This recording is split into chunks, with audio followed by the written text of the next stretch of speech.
For life, for life.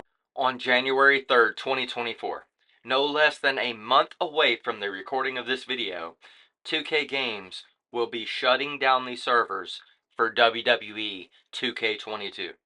That's less than 2 years after release.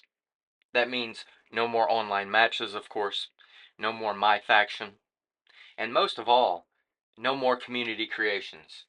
What, in all honesty, more people than not even buy these subpar WWE 2K games for these days anyways, right?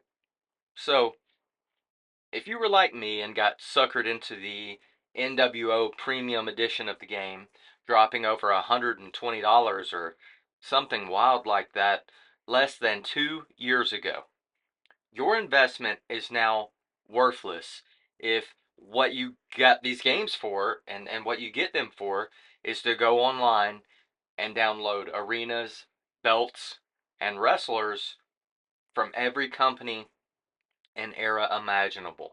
That's all thanks to the wildly creative and dedicated community of the game that puts endless hours of their personal unpaid time into making these things for their own and other fans' enjoyment. By proxy, it greatly helps 2K and their sales of these weekly, or sorry, sometimes it feels weekly, yearly games. It allows one to create an entire universe based in whatever era that they desire. So you can have 80s era WWF versus NWA universes, 90s era WWF, WCW, ECW universes, you name it, and you get the idea. Yes, you could say, well, you got fair warning. You can go and download all the stuff you want before it's gone. Well, yes, but what if something happens and that data gets erased or corrupted? Gone forever, right? What about all of those endless hours of work from creators in the community, erased with the push of a button from 2K?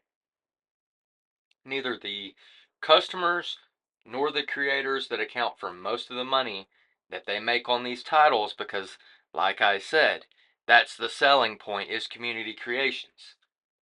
But neither the customers nor these creators were given a heads up. And now all of us are just screwed. I gave AEW and Ukes a hard time over what they've done to consumers with Fight Forever.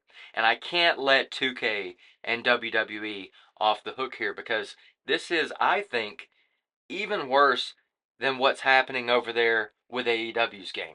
Because you won't even be able to download the freaking DLC that you paid for after this flip is switched, I'm hearing. And that's criminal, my friends. That's criminal. Is there anyone left out there at this point that still feels okay giving these crooks in the video game industry your money? If so, I'm having a hard time understanding your logic, because personally, my stomach is turned on modern mainstream gaming. I'm done. I'll continue to enjoy the one-man magic that's Wrestling Empire, still getting free editions and updates years after my one-time reasonable $25 or so purchase on the Switch.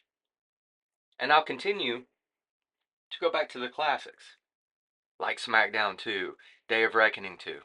And I'll finally take this garbage as a lesson learned to never give 2K Games a freaking dime again.